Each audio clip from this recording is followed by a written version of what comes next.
A paz do Senhor, amados irmãos, em especial nossos jovens que trabalham com as nossas lições da CPAD.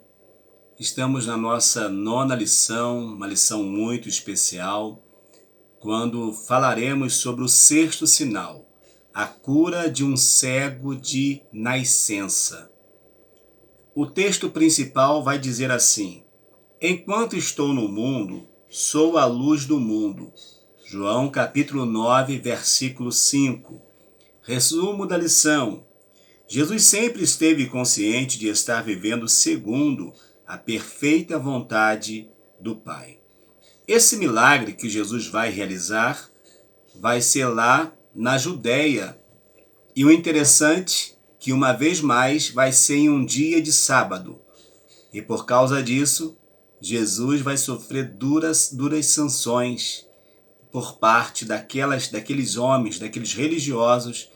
Primeiro, porque não aceitavam que de Nazaré ou da Galileia pudesse vir alguém que pudesse fazer aqueles sinais, que pudesse ser o Salvador, o Filho de Deus. Por outro lado, os religiosos se sentiam incomodados porque com isso as suas posições, a opressão com que eles lidavam com o povo, deixaria de ter a sua validade ou a sua primazia e eles precisariam se submeter à vontade de Jesus. E Jesus chega exatamente curando no dia de sábado. Imagine a confusão que aconteceu lá. Mas até do sábado, Jesus ele é o Senhor.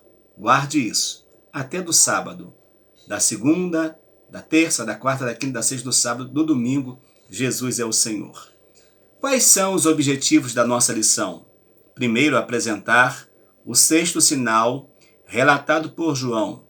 Jesus cura um cego de nascença. Segundo, saber como se deu a cura do cego. E terceiro, explicar a reação dos fariseus diante do milagre realizado por Jesus. Esse milagre vai ser profundo, porque esse homem, esse jovem, ele nasceu cego. Desde criancinha, desde pequenino, que os seus pais o conheceram cego.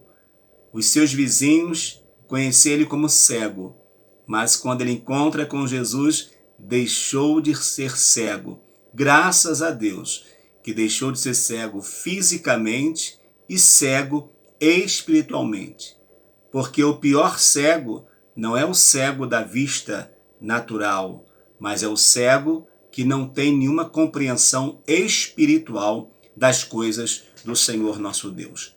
A nossa leitura bíblica está em João capítulo 9, versos de 1 a 7, que diz assim: E passando Jesus, viu um homem cego de nascença, e os seus discípulos lhe perguntaram, dizendo: Rabi, quem pecou, este ou os seus pais, para que nascesse cego?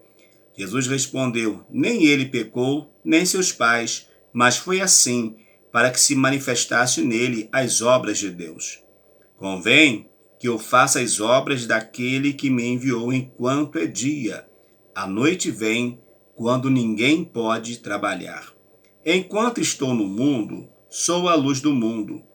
Tendo dito isto, cuspiu na terra e com a saliva fez o lodo e untou com lodo os olhos do cego.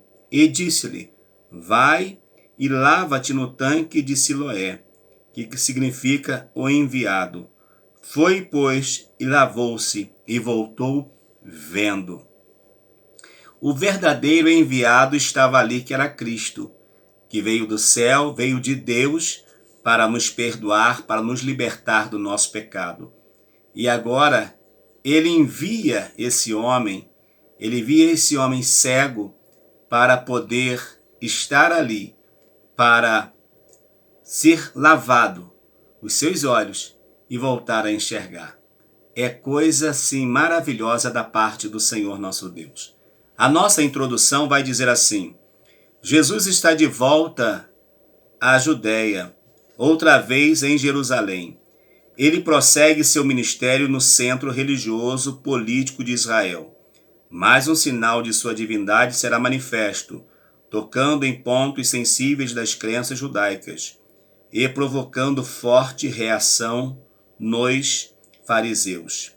Estudaremos hoje a cura de um cego de nascença, mas antes de entrarmos diretamente no exame do texto, faremos uma breve apresentação dos fatos que antecederam o que aconteceu entre o quinto sinal de Jesus, que é ele andando sobre as águas, que estudamos semana passada, com a cura do cego, o sexto sinal, já em Jerusalém.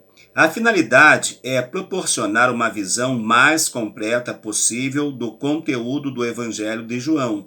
Ainda assim, não estaremos prescrutando toda a riqueza nesse extraordinário livro, ou seja, ainda que se faça essa análise, essa busca, essa interação entre um sinal e outro, ainda não conseguiremos extrair do texto toda a beleza que esse texto bíblico de João traz para nós, os ensinamentos, como João trabalha essa parte, e isso é fundamental para a nossa compreensão da palavra do Senhor. Então, quais foram os fatos antecedentes? Vamos lá. Uma temporada na Galileia.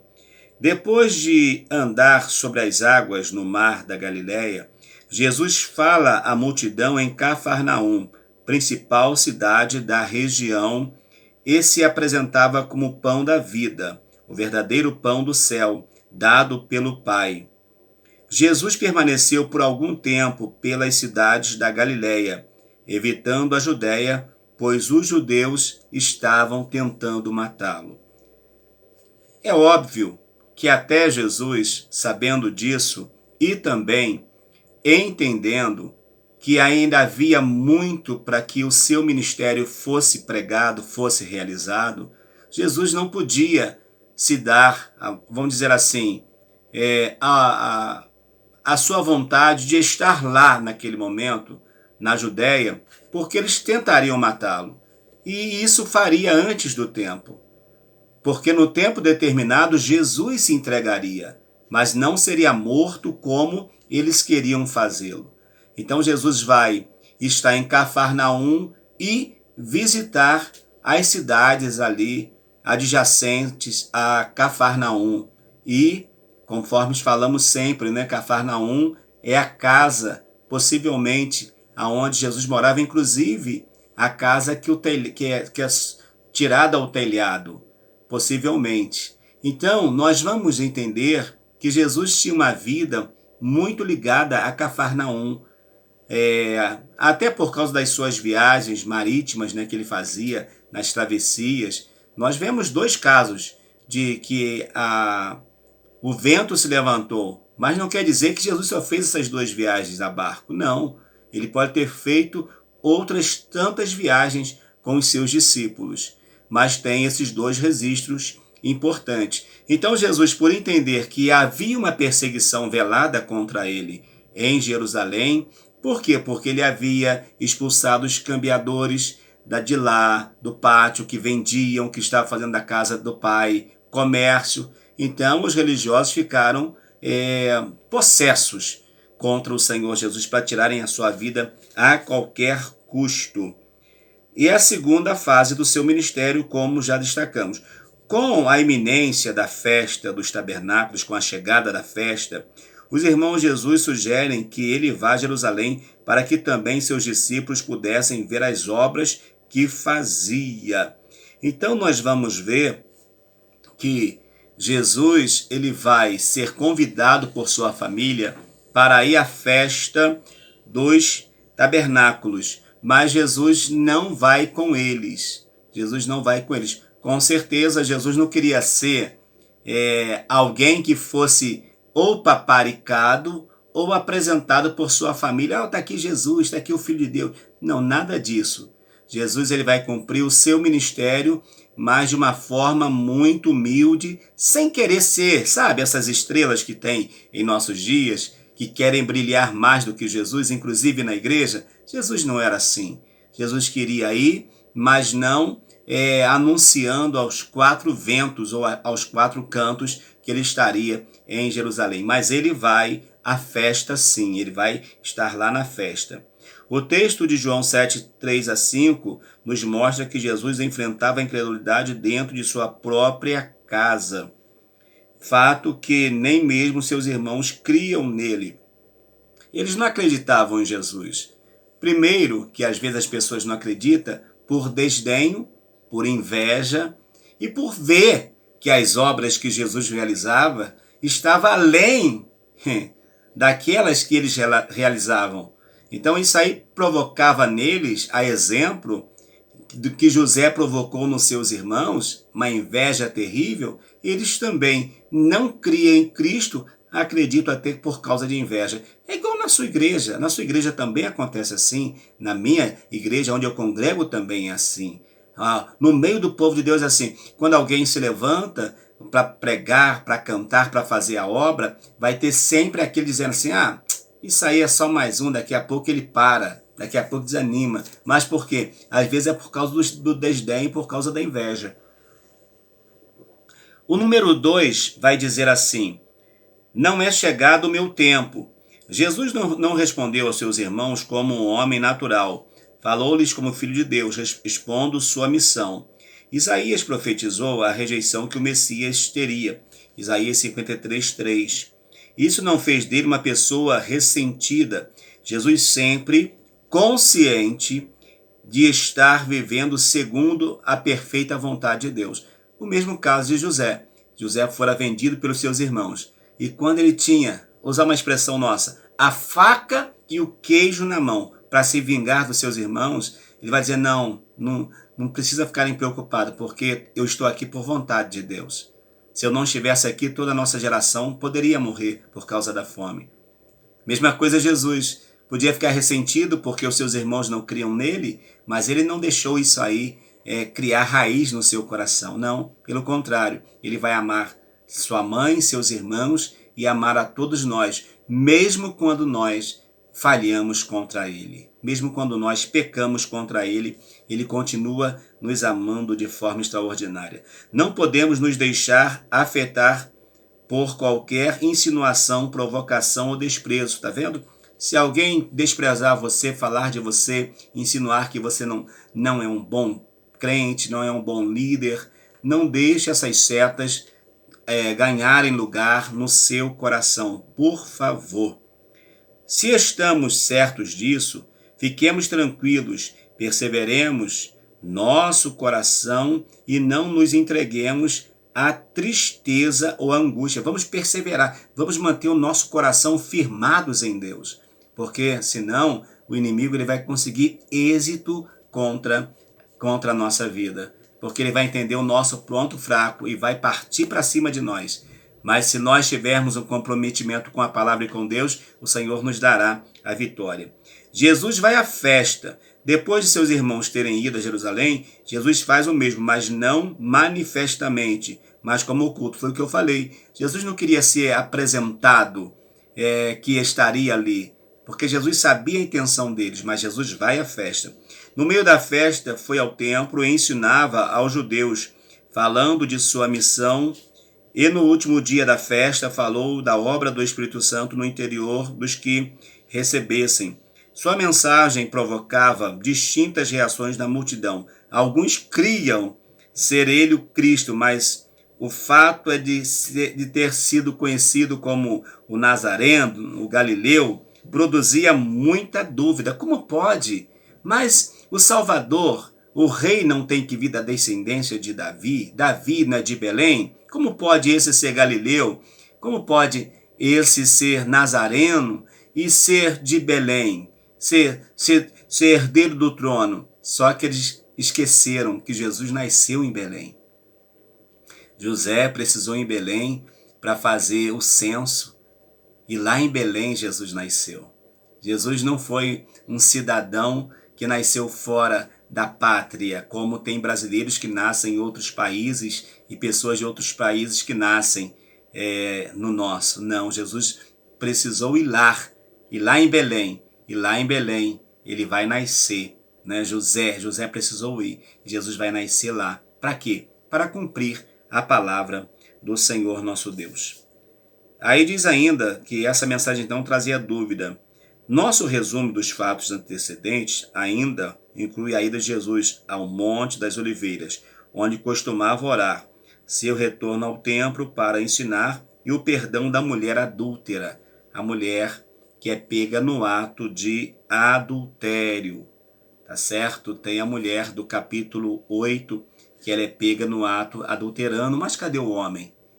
Só que Jesus vai liberar para ela uma palavra de perdão, porque ele traz à memória o pecado daquelas pessoas e traz àquela mulher uma possibilidade de salvação. E isso, de fato, vai acontecer quando ele fala para ela: mulher, cadê os teus acusadores?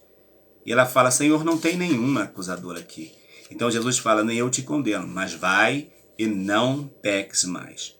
Vamos lá então para a nossa lição em si, que é falar sobre o sexto sinal, a cura do cego. A pergunta dos discípulos: havia entre os judeus uma crença de que toda doença era consequência de pecado do enfermo ou de seus pais. Por isso o questionamento dos discípulos quando viram o cego de nascença: Rabi, quem pecou, este ou seus pais, para que nascesse cego?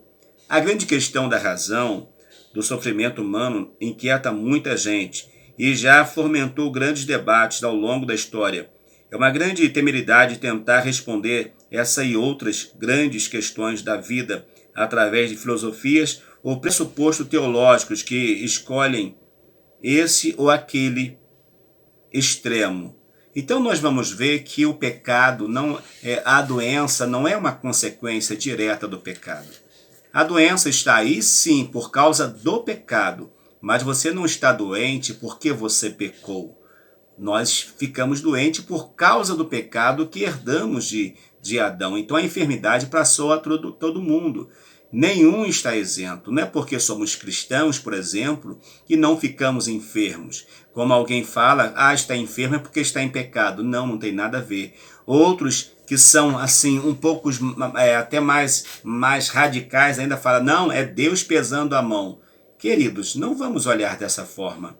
Deus tem o controle de tudo e não cabe a nós fazermos nenhum tipo de julgamento contra quem quer que seja. Então Deus iria agir ali, operando um sinal na vida daquele jovem. Por quê? Para que o nome dele fosse glorificado e nada diferente disso. A primeira principal delas é a queda. A consequência das enfermidades é a queda, lá do Éden. A humanidade não seria afetada por nenhum dano se não fosse o pecado. Com a transgressão de Adão e Eva, o mal passou a operar no mundo. Todos nós herdamos o pecado. Ninguém escapa dessa causa geral primária. Todo mundo está sujeito. Rico, pobre, negro, branco, enfim, índio.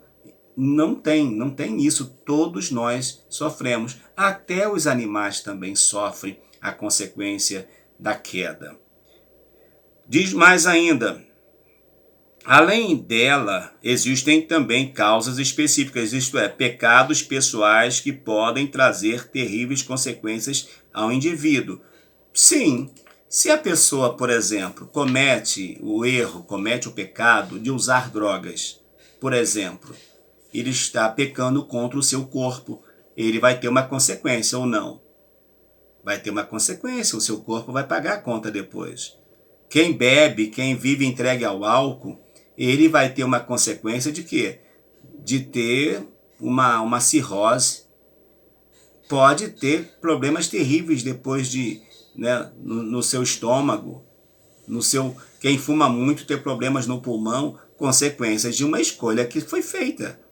Então pode acontecer, devido ao pecado, as escolhas que são feitas podem trazer consequências terríveis.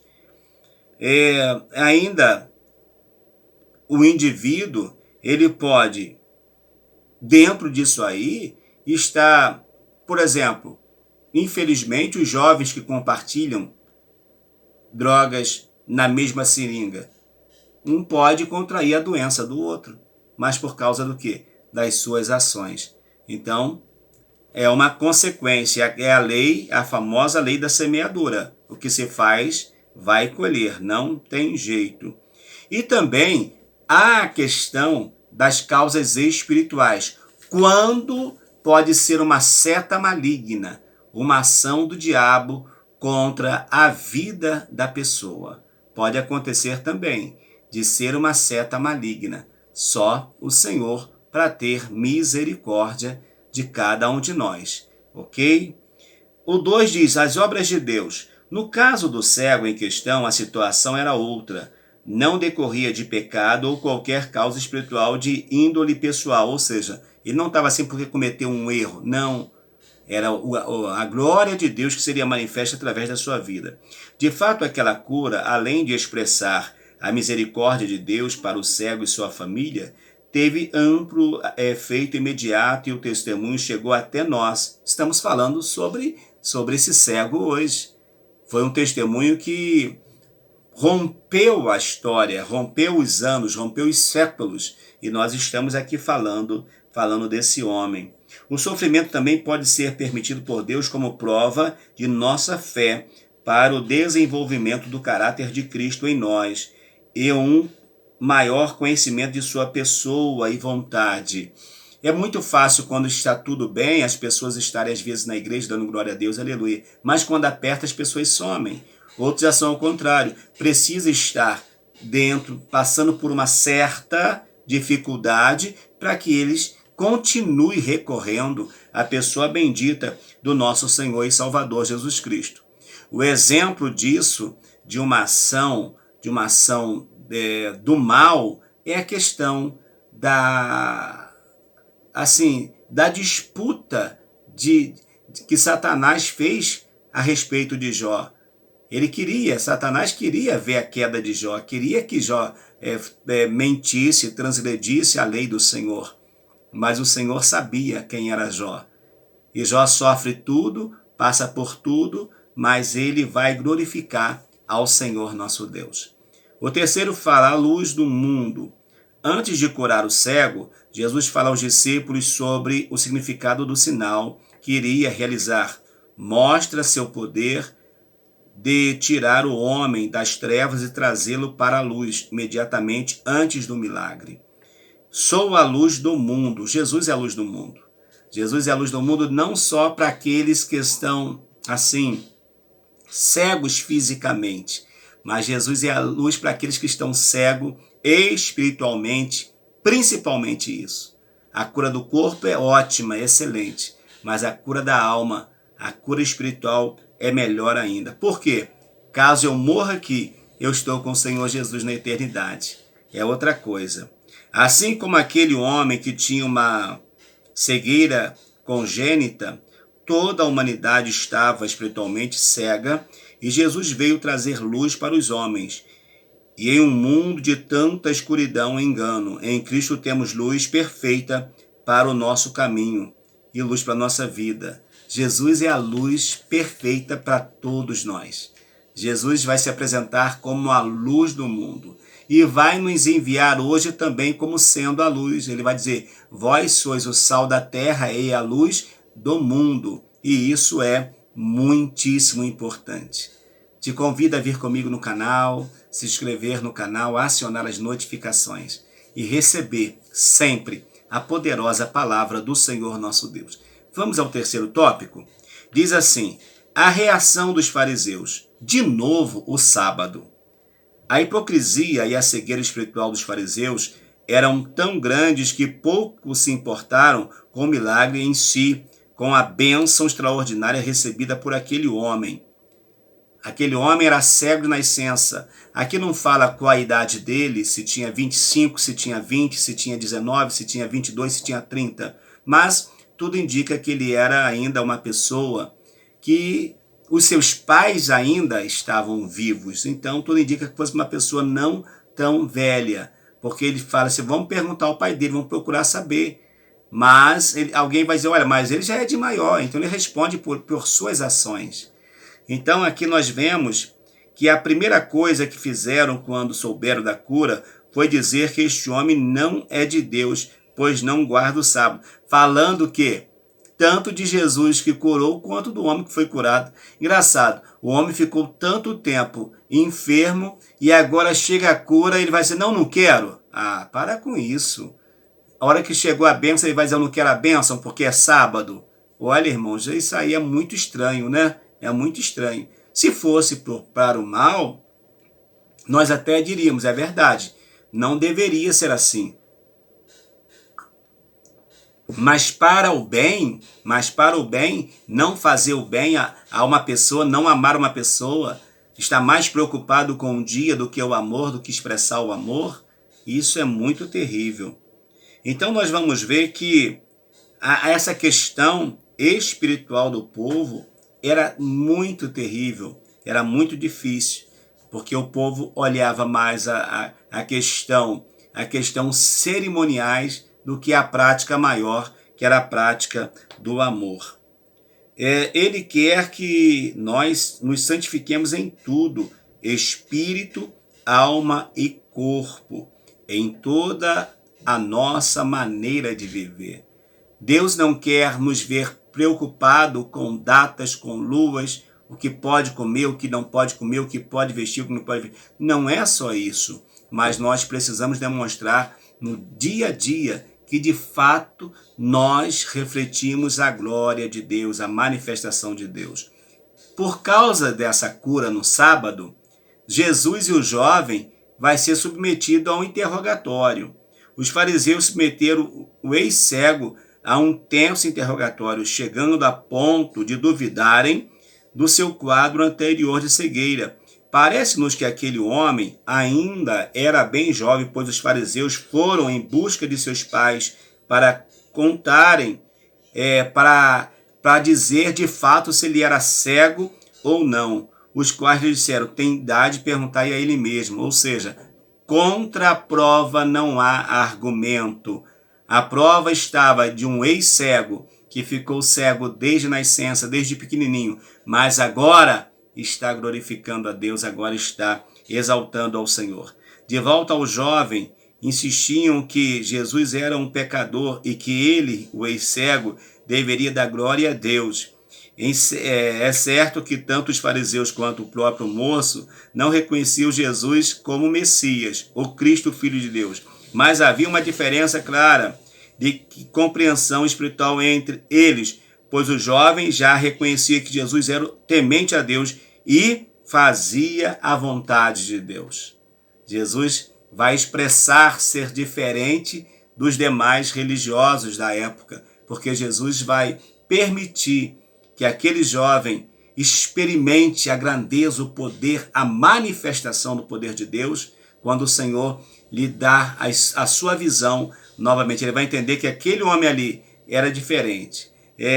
E alguém vai perguntar, mas quem foi que te curou? Olha, quem me curou foi um homem chamado Jesus. Ele me curou e eu estou curado. Mas cadê ele? Não sei, eu sei que ele é Jesus e ele me curou. Essa era a ideia de Jesus. Não chegar lá em Jerusalém, na festa, com uma pompa, com uma apresentação, não. Ele foi e fez o que tinha que fazer, deixou a sua missão, a sua mensagem, realizou a sua missão e foi embora. Mas deixou ali eles em assim, uma polvorosa, né? Porque não sabia agora como lidar com aquela situação. O moço era cego, mas agora estava enxergando. Em um novo encontro com Jesus, depois passado isso, o jovem foi perguntado justamente sobre a sua fé no Filho de Deus. E ainda diante de suas dúvidas, o Messias se revela a ele. Tu já tens visto, é aquele que fala contigo. O resultado foi que o jovem creu nele e o adorou. Uma testemunha viva, um milagre vivo da obra que o Senhor Jesus viera realizar.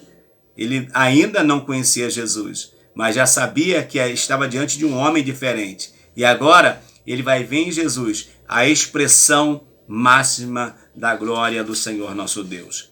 A fúria dos fariseus.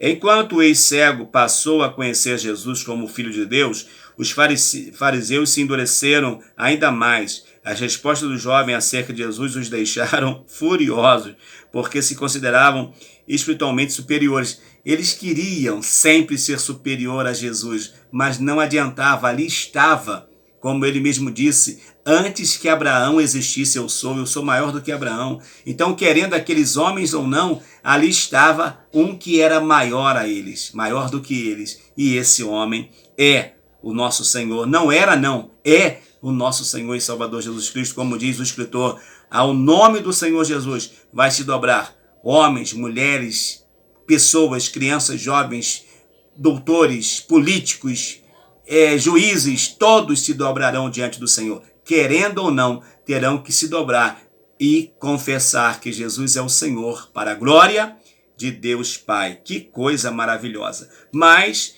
os fariseus ficaram furiosos, porque viram que aquele jovem testemunhava daquele que eles condenavam, que eles queriam matá-lo. Mas ele vai dizer, um homem chamado Jesus me curou. Ei, e quem atuou na tua vida também? Quem está atuando na tua vida? Pode dizer que é o homem chamado Jesus. Ele continua trabalhando. Aí diz aqui, para nós terminarmos, fujamos desse tipo de conduta, porque não é a obra do Espírito de Deus que produz em nós amor. O Espírito Santo ele produz em nós amor, mansidão, temperança, enquanto o inimigo ele quer que nós partimos para a briga, para a guerra, para o confronto. E era isso que ele queria, trazer ali um confronto entre os religiosos, entre aquele cego e os demais, trazer uma confusão. Mas Jesus não veio para trazer confusão, veio para trazer a mensagem de vida eterna. E essa mensagem é que nós abraçamos. Sejamos mansos e humildes de coração. Jesus manda aprender com ele. Totalmente dependentes da graça e do poder que há em Cristo. Vamos ser humildes, porque em Cristo nós somos mais que vencedores. Vamos estar com o Senhor Jesus. Concluindo a nossa lição, vai dizer assim: estudamos mais um sinal da divindade de Jesus. A cura do cego de nascença foi uma oportunidade para a luz do mundo se revelar seu poder. Jesus, revelar o seu poder como luz do mundo, destruindo o sofisma e todo o engano religioso que insiste em prender os homens nas trevas da incredulidade e do pecado. Rejeitar essa luz é manter-se nas trevas do pecado. Quando a recebemos e seguimos, encontramos o caminho da vida eterna.